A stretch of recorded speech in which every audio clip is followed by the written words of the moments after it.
Hello!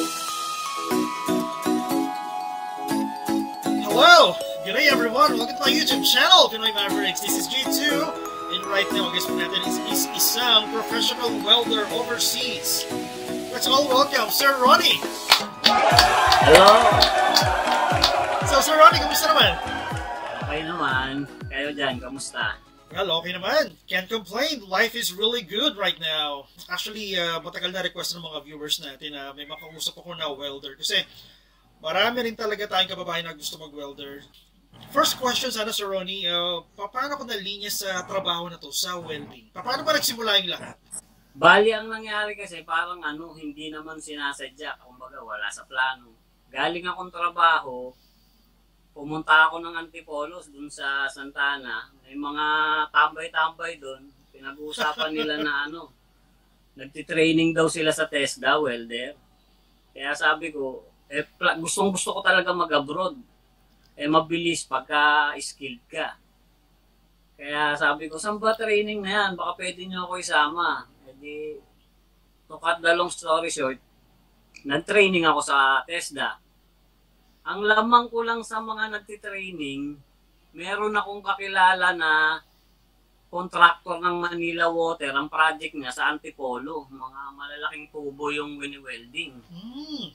Kaya pagka nagtitrain ako sa TESDA ng half day, yung half day ko naman sa Antipolo, nag-a-actual ako. Kaya ang nangyari, nag-resign ako sa trabaho ko kasi hindi ko na kaya pumasok. Tinutukan ko na, talagang gusto ko talaga mag-abroad After nung training sa TESDA, trade test, 13 kaming kumuha ng trade test, ako lang yung pumasa. Kasi advance ako magti-training ako sa kanila, mag-a-actual naman ako sa Antipolo.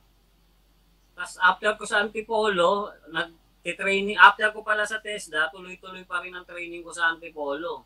Yung mga welder nila sa Manila Water, uuwi ng madumi, may sweldo. Ako, uwi ako ng madumi, pero wala akong sweldo. Kasi ang habol ko, training, experience.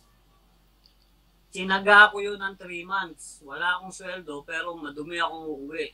Yung mga welder nila, madumi yung uwi, pero bayad. Siguro, nakita nung contractor na pwede na akong pakawalan. Hinoid niya ako, inabsorb niya ako. Tapos yun, naging welder na ako. Ang goal ko lang talaga mag-abroad. Kaya pinakiusapan ko siya na kung pwede, mag-half day ako dahil mag-a-apply ako abroad. Tapos pagkatapos ko mag-apply, papasok ako sa kanya. Mabait naman yung kontrakto, pinayagan ako. Doon na nagsimula, naging OFW tayo dahil yun talaga gusto ko Okay. Well, tsaka syempre, mas mabilis ang kita pagka OFW, di ba? Oo, yun talaga yung gusto ko kasi sabi ko, parang pagka dito sa Pilipinas yung skilled worker, well, hindi ko naman minamalit kasi ang dami nating skilled worker sa Pilipinas na magagaling talaga. Ang kulang lang talaga sa kanila, yung tamang diskarte. Kasi ako, hindi ko pinlanong tumandang skilled worker sa Pilipinas. Kasi alam naman natin, tanggapin natin yung katotohanan. Iba ang swelduhan ng skilled worker ng Pinas at iba ang skilled worker ng abroad. Kaya doon talaga yung goal ko, mag-abroad. Hindi ko ginol na tumagal na skilled worker ng Pilipinas. Yep, that is so true. Kasi ang skilled workers natin, yung mga blue collars, medyo mababa yung yung bigay Oo, totoo. Right? But overseas, andun yung pera ng mga skilled workers natin Yung pagka gusto mo sa welding, is it at that very moment lang narinig mo siya nag-training or matagal mo na rin talagang gusto mag-welding?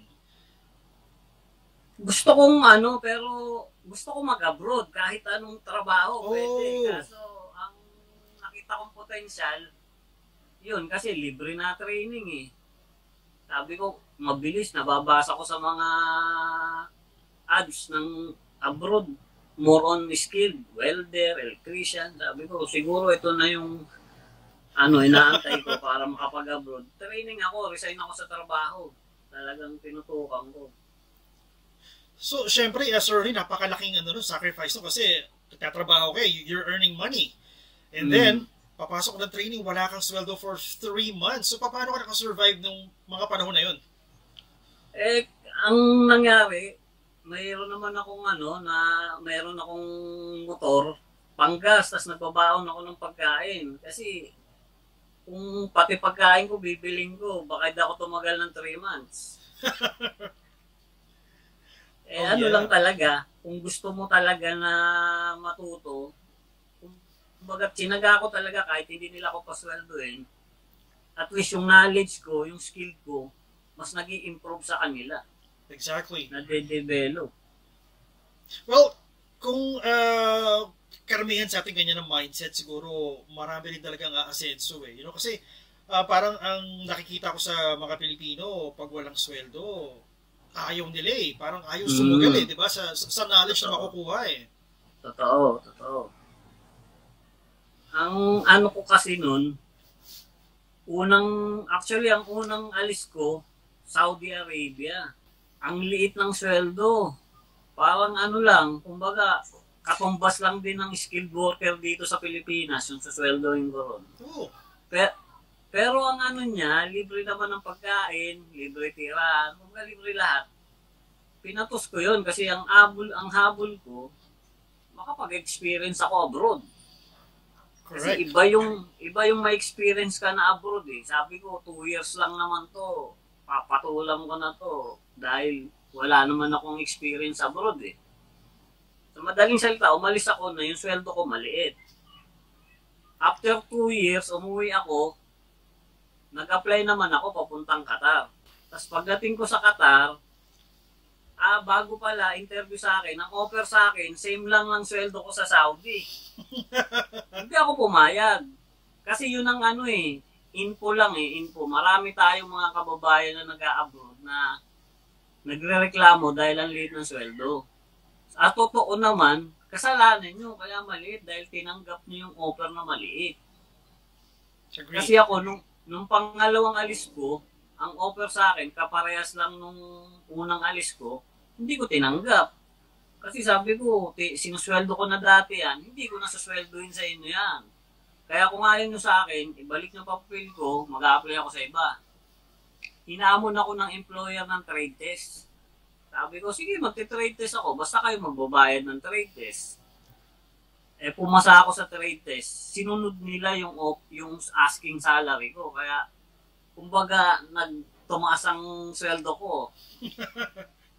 Naging okay siya. Ang kontrata ko naman sa Qatar, 1 year lang.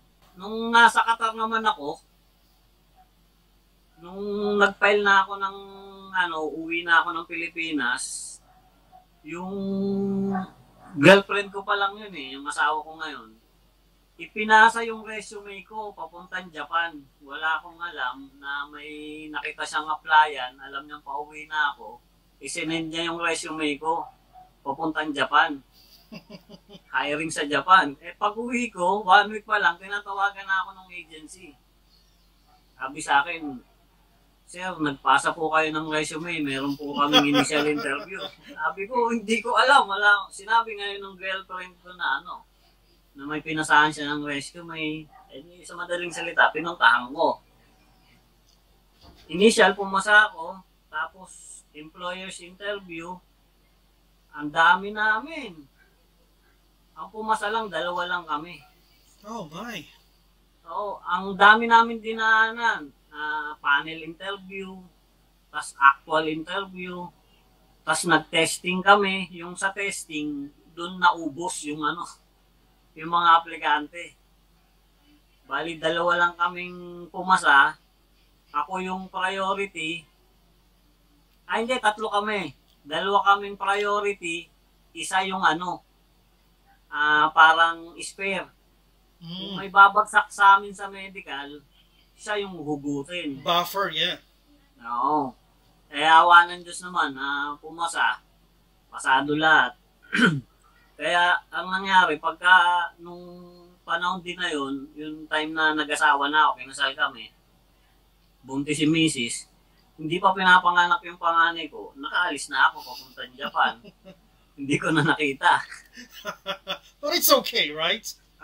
Okay lang kasi para sa kanila naman yun eh. Exactly. Yes. Pero Sir Ronnie, going back doon sa Pilipinas, gaano kakatagal mo na nagsi sa Pilipinas bago mag-abroad? Saglit lang. Siguro 5 months. Kasi sabi ko, kailangan kahit hindi pa, kasi maraming magaling sa atin eh. Kumbaga, hindi mo ako pwede i-level sa kanila dahil magaling na sila. Ang lamang ko sila, malakas ang loob ko. Yun ang lamang ko sa kanila. Kaya kahit 5 months pa lang yung working experience ko sa atin, apply na ako abroad. Kasi katwiran ko, matututo naman ako dun eh. Meron naman siguro mga Pilipino na magtuturo sa akin dun pag mali ako. Yun yung katwiran ko. Kaya hindi ko na pinatagal, sabi ko eh. Patatagalin ko pa yung experience ko eh. Pwede naman ang mag-abroad na. Pero Sir Ronnie, masyadong risky, di ba? 5 months eh. Pero, Risky. yeah, although naitawid mo siya, na-prove mo sa mga employer na you have the right skills, paano mo parang yung parang yung confidence, yung lakas ng loob, kasi 5 months na lang eh, tapos nakipagsabaran ka na kagad eh. Saan mo kinukuha yung Sir Ronnie, yung tapang, yung bravery ba, yung courage? Kasi sabi ko, nating tulos naman ako eh. Kumbaga, wala namang mawawala sa akin kung pauwiin nila ako na dahil hindi ako, kasi pagdating doon may testing eh. Pagdating mo sa abroad, iti-testing ka. Pag hindi ka pumasa, pauwiin ka. Sabi ko, kung papauwiin nila, okay lang. Sanay naman ako sa Pilipinas. Tinesting kami, pero bago ka naman kasi testing, bibigyan ka ng 1 month training. Oh! Magti-training kayo doon ng 1 month. Pwede na. Tapos after 1 month, testing. Awa ng Diyos, pumasa naman ako sa testing. Kaya yun, nagtuloy-tuloy na. Tsaka lahat naman kasi, pagka welder ang in-applyan mo, hindi naman, meron kasing welder na fabricator. Yung ginagawa nun, yung mga gates, yung mga steel window, yung bumabasa ng plano para bubuo ng, basta sa fabrication. Kasi ako, pipe welder.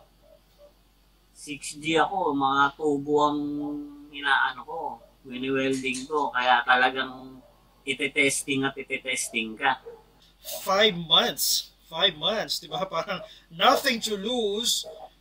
Ito ako, and then, come what may, uuwi man ako, or papasa, talagang malaking sugal. Malaking sugal. Oo. Pero kasi, sabi ko nga sanay naman ako nang wala naman kung pauwiin niyo ako di ganun, wala ulit, sanay naman ako Yun lang ang katwiran ko nun kasi sabi ko, kung hihinaan ko loob ko, walang mangyayari. Matagal kong pinangarap mag-abroad Exactly, yes. Pero, Sir Ronnie, bakit ba, di ba, during that time, wala ka pa kasi pamilya nun, di ba? Pero, yung eagerness na mag-abroad, bakit andun? Kasi sa, dami kong mga nakikilalang mga nag-a-abroad, mga skilled worker.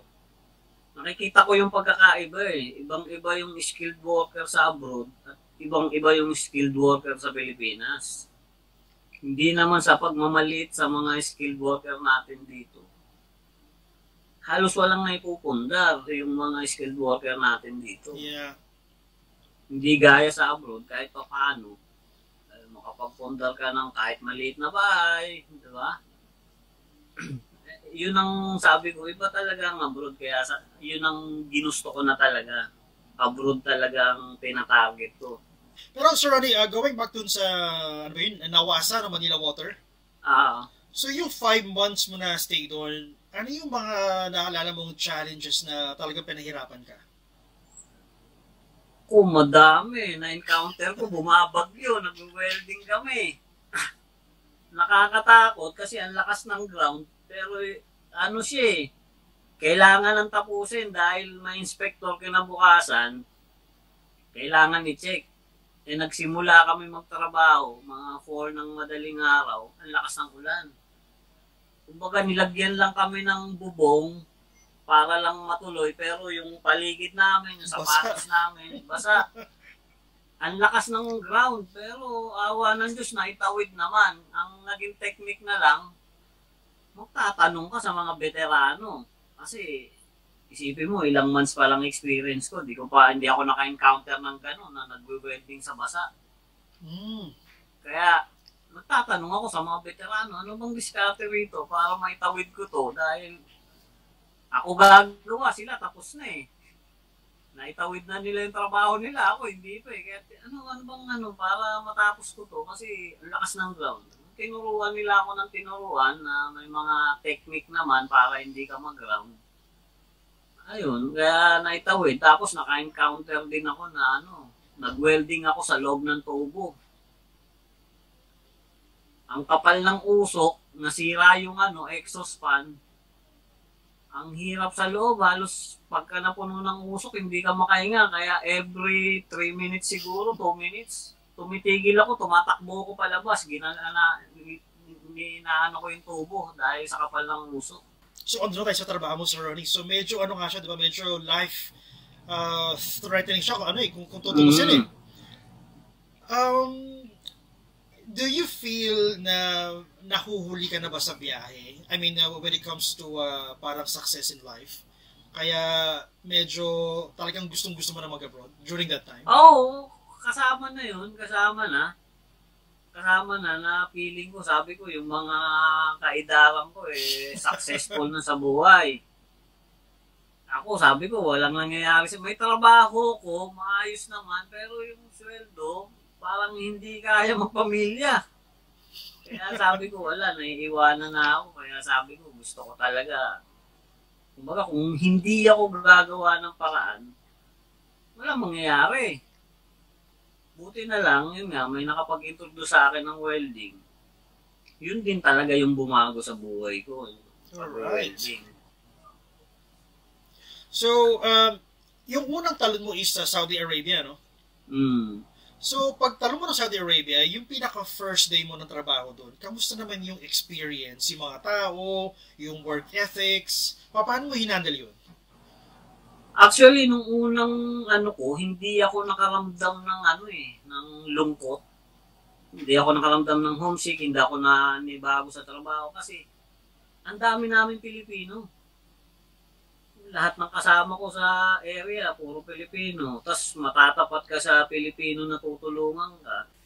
Ang first batch kami, 40 plus na Pilipino. Oh, marami. Oo, kaya sabi ko, okay, dahil ang feeling mo, ang dami mo agad kakampi. Kumbaga, ang dami mong kasangga. Lalo na ako baguhan. Ang ginawa ko, dumikit ako dun sa veterano. Siyempre. Abroad. Yun yung lagi kong sinasamahan. Sinuwerte naman, yung nakadikit kong Pilipino, veterano sa pag-abroad, veteranong pipe welder. Kaya tas hindi siya madamot kasi lahat ng nalalaman niya, tinuturo niya talaga sa akin. Kaya yun, kumbaga yung kaalaman ko sa Manila Water, nadagdagan dahil may nakasama akong magaling, dinagdagan yung kaalaman ko. Kaya yun, nung nag-testing kami, training kami, awa ng Diyos naman pumasa.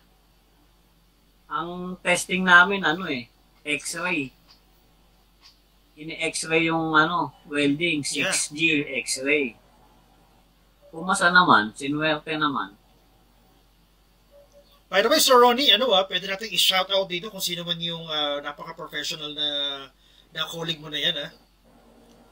Yung dito sa Pilipinas, ang tawag lang namin si Kote. Pero malupit yun. Siya, talagang hindi madamot, pero yung qualification niya, talagang kung mag-a-abroad, makamayaman na ngayon yun eh. Kasi, alright. Okay, shout out po kay Pute kung sino ka man. Sir Pute, good job, well done. What about Sir Ronnie, yung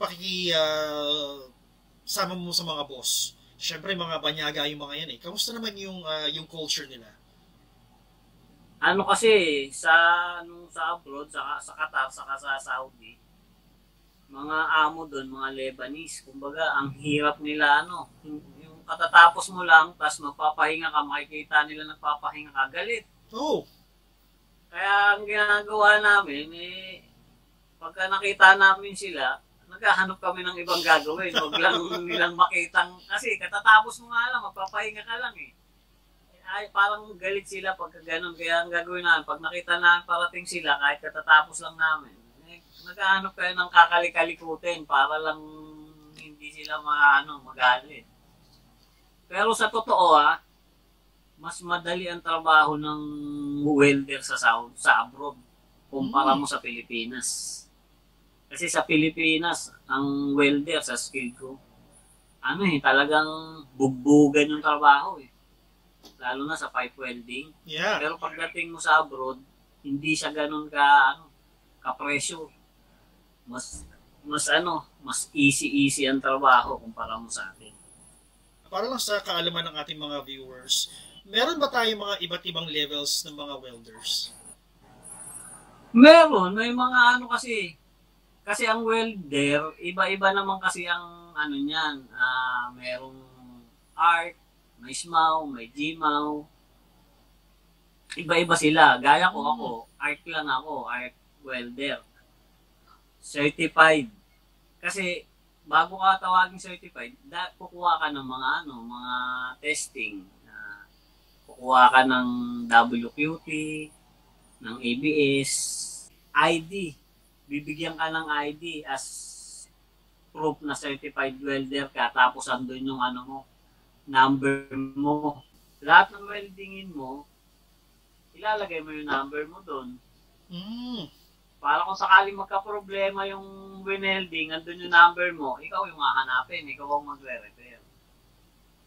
Kumbaga parang back job, Yung regarding dun sa sinasabi mo kasi na kung iba-iba yung classification ng welder, maraming classification.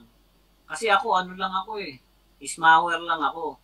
Kumbaga, marami pang hindi ko sinasabi magaling ako, pero may mas mga magagaling sa akin na halos alam lahat gamitin yung klase ng welding machine. Sa trabaho na to, Sir Ronnie, may mga after work effects ba to? I mean, say for example, parang on the long run, meron bang apekto sa kalusugan natin or sa health? Oo, meron Kasi, kumbaga, yung mga ginagamit mo, puro mga chemical Yung welding rod mo, may halong chemical yun. Yung mga usok mo, papasok sa katawan mo. Tapos yung spark, in the long run, lalabo mata mo.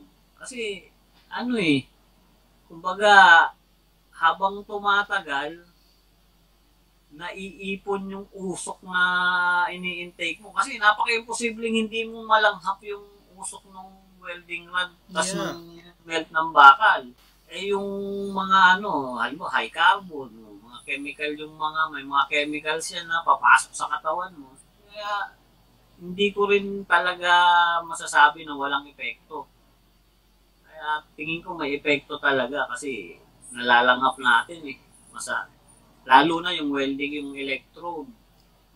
Chemical, may mga chemical yan Was there a time, Sir Ronnie, habang nagkatrabaho ka, parang bigla mo naisip na, I want to quit? Parang umayaw ka ba, ni minsan? Madalas ko naiisip. Nung una kasi, excited ako Parang gustong-gusto ko ginagawa yung trabaho Pero nung nakarating ako ng Saudi, nakarating ako ng Qatar, nakarating ako ng Japan, parang nakaramdam rin ako ng sawa. Sabi ko, parang nakakapagod na yung ganitong trabaho. Tatanda ba ako na ginagawa ko to? Yun ang tanong ko sa sarili ko. Tatanda ba ako na ganito, nag-a-abroad? Parang ayoko naman na tumanda na malayo sa pamilya ko. Kaya, nung from Japan, umuwi ako ng Pilipinas,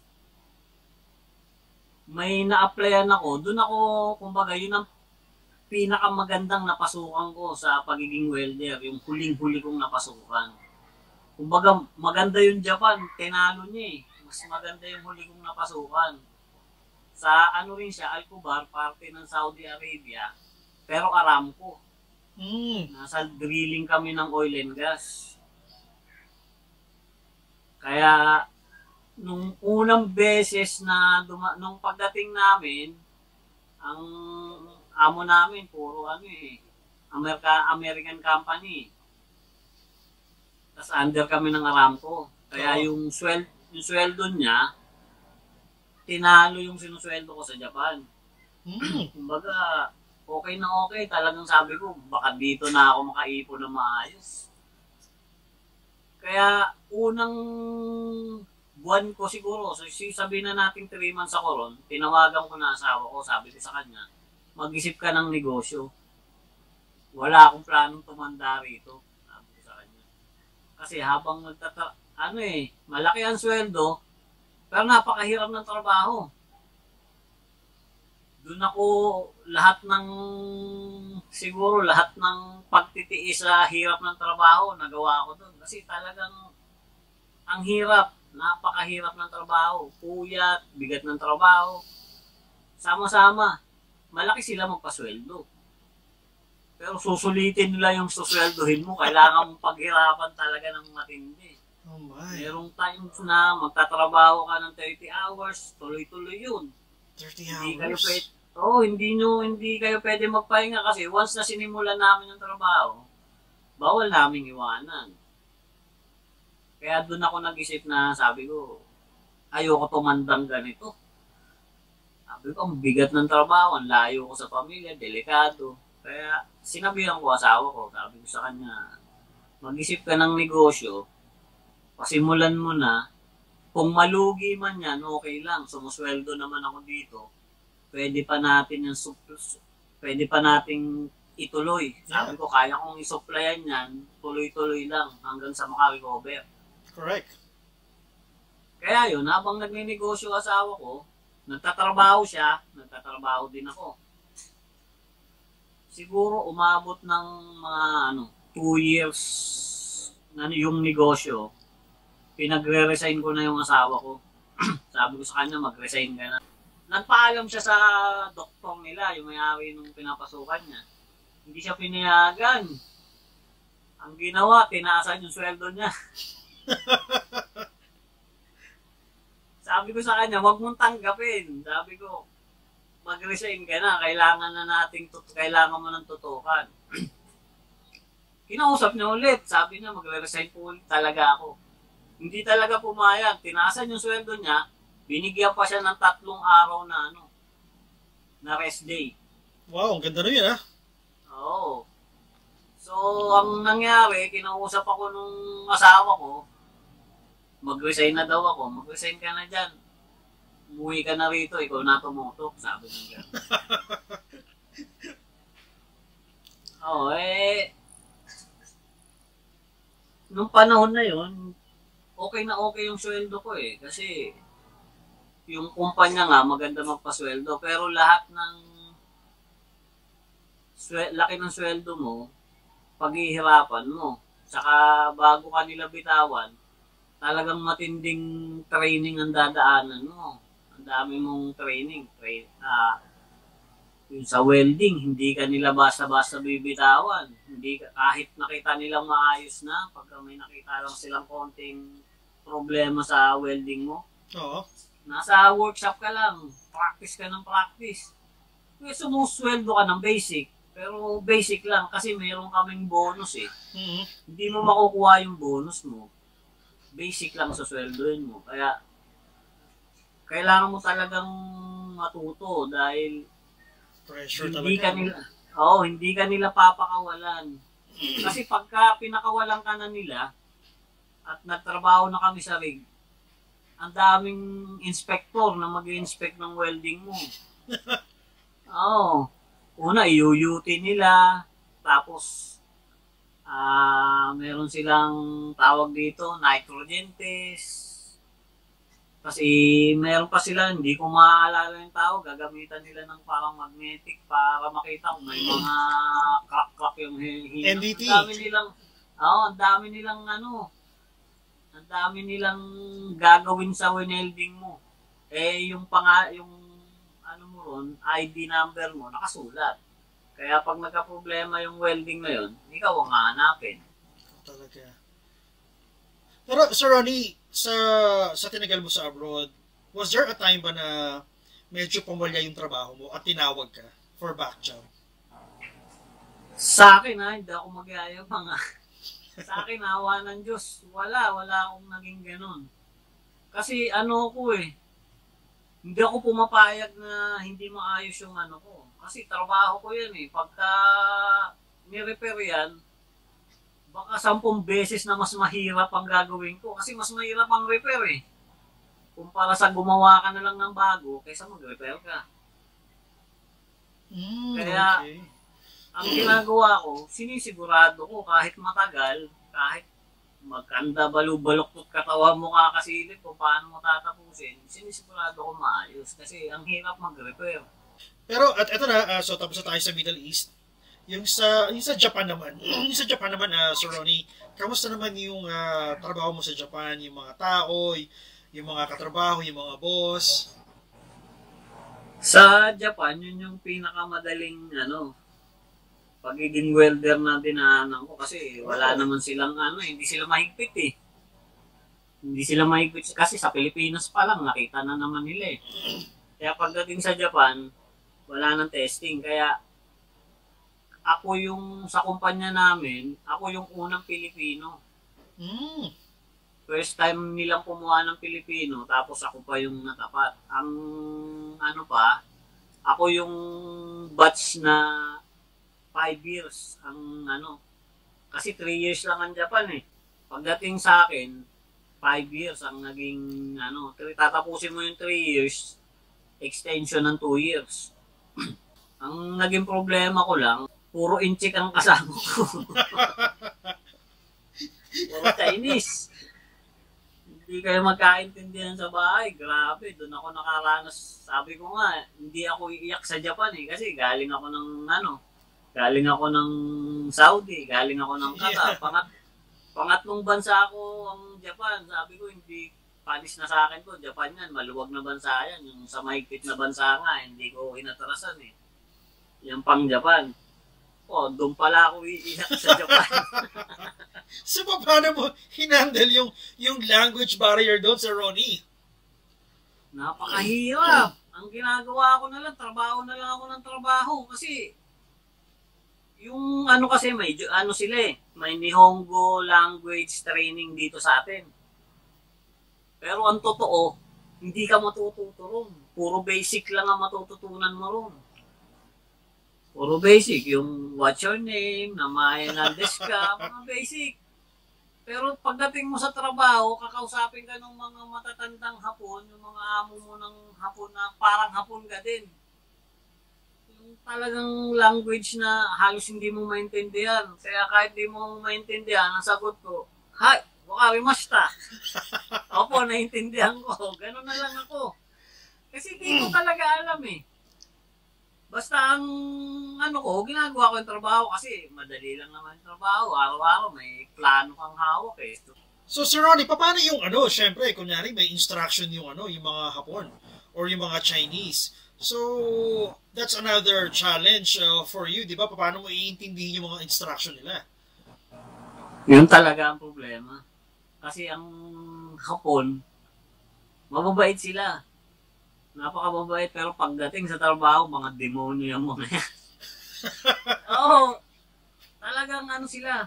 Hindi pwede yung tanong ka ng tanong sa kanila. Mga demonyo kaya nangyayari, hindi pa sila makaintindi ng English. Kaya, ang nangyari, nung hindi na kami magkaintindihan, nagpapunta ng interpreter. Oo, kasi hindi ko talaga, pero ang una kasi, yung pinaka-agency namin sa Japan, marunong mag-English. Kaya inano niya na kada umaga, ito kukunin mo, yan yung gagawin mo. Pag nagawa mo yan, okay ka na. Kaya ginagawa ko, kada umaga, kukunin ko yung trabaho ko, gagawin ko. Wala nang hinahayaan nila ako, hinahayaan ko sila. Okay naman sa kanila yung ginagawa ko, kaya walang pansinan. Ang nagiging problema nga lang talaga, yung sa sweldo, ipapatawag ka, hindi ko alam kung paano ko sasabihin kasi ang nangyari sa akin, ibinibigay lang nila yung allowance. Susweldo ko ng 10 lapad, bibigyan lang nila ako ng 2 lapad. Tapos yung 8 lapad, ilalagay nila sa bangko ko, sila hawak. Gusto ko rin naman magpadala sa pamilya ko ng pera. Of course. Kasi ganun tayo mga Pilipino eh. Yeah. Pagkasweldo, padala tayo sa pamilya. Ayaw nila pumayag. Ang problema ko, paano ko sasabihin sa kanila, Sir, pahinga akong pera, magpapadala ako. Hindi ko nga alam kung paano sabihin. Ang ginawa ko, magdadala ako ng dictionary pagka makikipag-usap ako. Tapos, inisa-isa ko.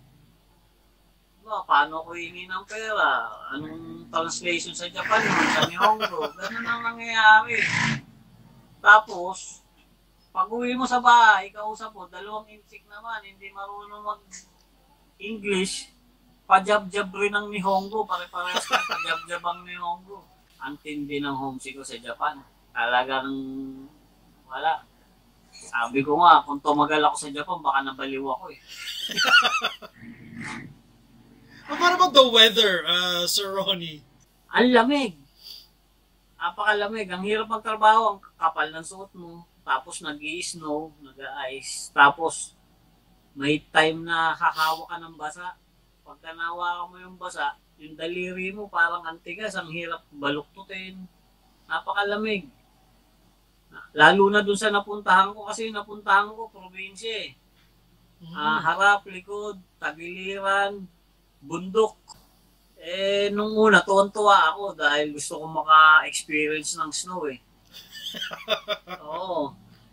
Nung ano pala, una lang masarap, una lang masaya. Pagka tumagal, di na masaya. Nakakainis na. Sa Japan, Sir Ronnie, ilang taon ka tumagal sa Japan? Bali, ang kontrata ko nga doon, 3 years, extension ako ng 2 years, 5 years. Pero 1 year, magwa 1 year ako, nag-file na ako ng resignation. Dahil feeling ko nga, mababaliw ako sa Japan eh. Dahil wala akong kausap talaga. Ang nagiging routine ko, trabaho, bahay, pag-uwi sa bahay, wala kang kausap. Pagdating sa trabaho, wala kang kausap. Pero habang tumatagal naman, siyempre, hindi mo naman matutunan yung salita nila ng instant eh. Talagang dahan-dahan. Kaya, nung bandang huli, nagkakaintindihan na kami. Ang problema ko, pag uwi ko naman sa bahay, yung mga kasama kong mga incheck, hindi rin kami magkaintindihan talaga. Kaya sabi ko, kaysa mabaliw ako rito, uwi na lang ako.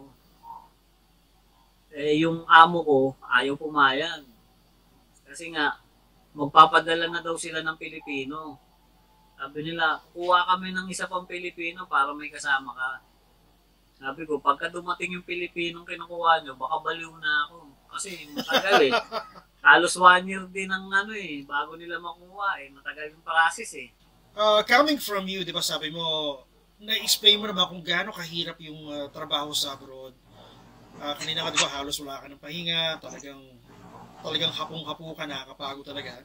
Pero marami sa kababayan natin sa Pilipinas na pag kami mga umuuwing balikbayan is parang anting nila sa inyo parang sobrang yaman. Minsan pagka nahingi sila ng pabor sa inyo, hindi nyo na pagbibigyan, nagagalit sila. Ano yung masasabi mo sa ganong kababayan natin, Sir Ron? Yun, maraming ganon. Kasi, ang hindi nila alam, napakahirap mag-abroad. Hindi biro dahil ang dami, pag-alis mo pa lang, damdamin mo na, sakit lang damdamin, lalayo ka sa pamilya mo. Ang hirap na nun.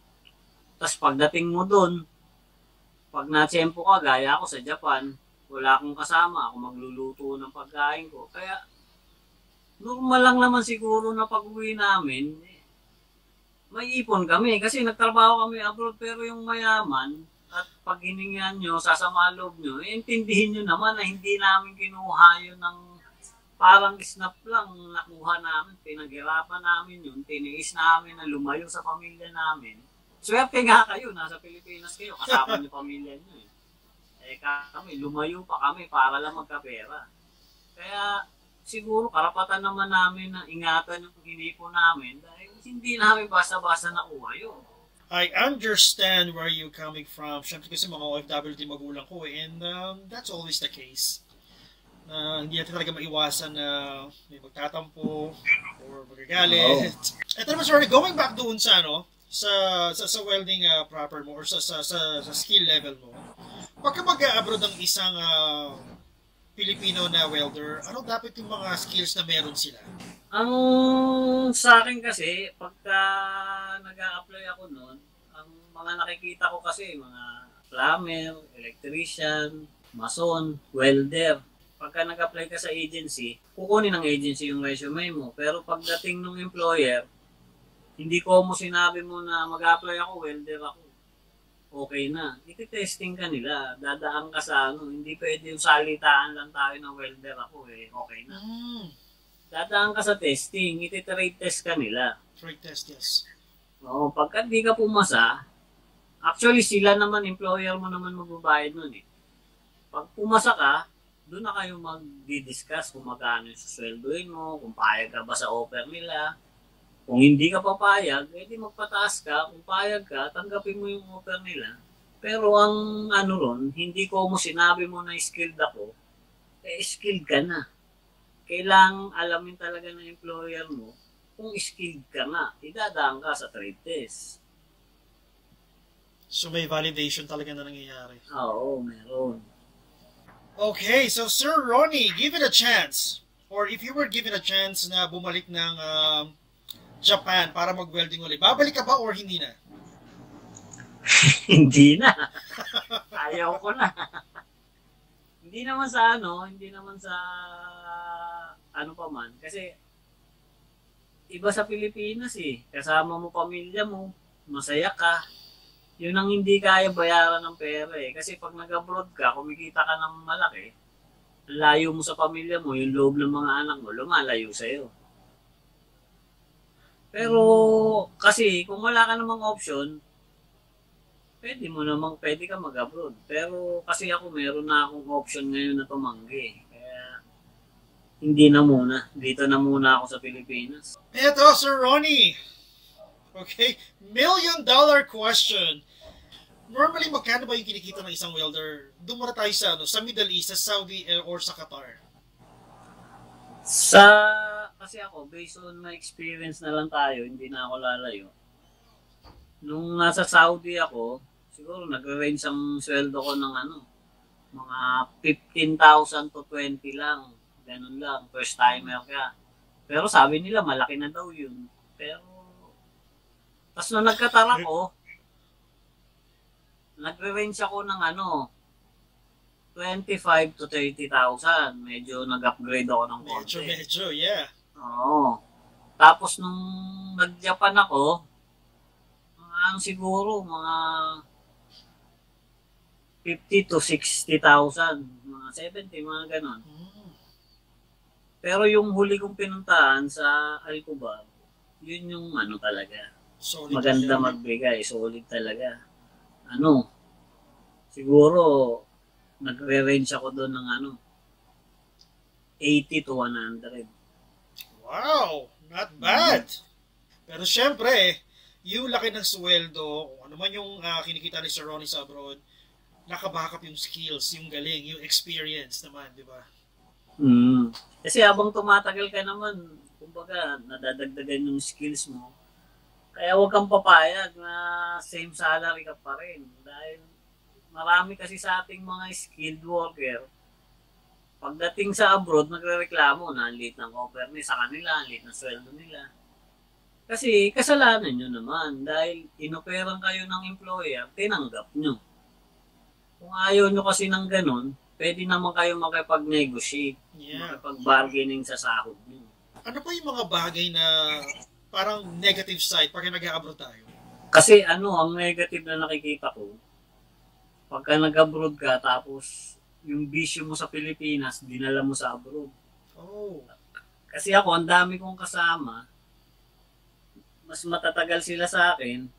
Kumbaga, yung sweldo ko, doble ang kinikita nila. Pero 1 week lang ang lilipas, wala na silang pera. Kasi, may mga bisyo, sugal, inom, utangan ka, hindi ka babayaran. Kaya ang pag-abroad kasi, mapamaliit na sweldo, mapamalaki. Kung hindi kayo marunong mag-ipon, huwag na kayong mag-abroad. Kasi lalayo pa kayo sa Pilipinas, wala rin naman kayo maiipon. Yun ang main goal nyo, kaya kayo nag-abroad, makaipon. Kaya kahit maliit sweldo nyo, matuto kayo mag-ipon, may maiuwi kayo. Pero kung sasamahan nyo ng bisyo at mag-abroad kayo, magkakautang pa kayo, huwag na lang kayo mag-abroad. Okay, so ito naman Sir Ronnie, ano naman yung pwede mong mai-advise doon sa mga welders natin na gustong mag-abroad? Doon sa mga skilled, hindi lang sa mga welder, doon sa mga skilled na kababayan natin na gustong mag-abroad. Portion niya kasi iba talaga yung yung kinikita sa abroad sa kinikita sa Pilipinas. Sa Pilipinas, parang ang hirap ng asenso dito sa atin. Hindi ko naman minamalit ang bansa natin. Pero pag skill ka kasi, talagang ang hirap. Ang labanan kasi dito sa atin, education. Pag maganda education mo, maganda sweldo mo. Pero kung skill ka, kaya kung gusto nyong abroad, i-pursue nyo para mabago yung buhay nyo. Pero pagkadating nyo sa abroad, galingan nyo yung hawak ng pera. Tulad ng sinabi ko, kung mag-a-abroad kayo at yung vision nyo sa Pilipinas, dadalhin nyo sa abroad. Huwag na kayo mag-abroad. Dito na lang kayo dahil malulubog lang kayo sa utang, malayo pa kayo sa pamilya nyo. Alright, let's give it up, Sir Ronnie!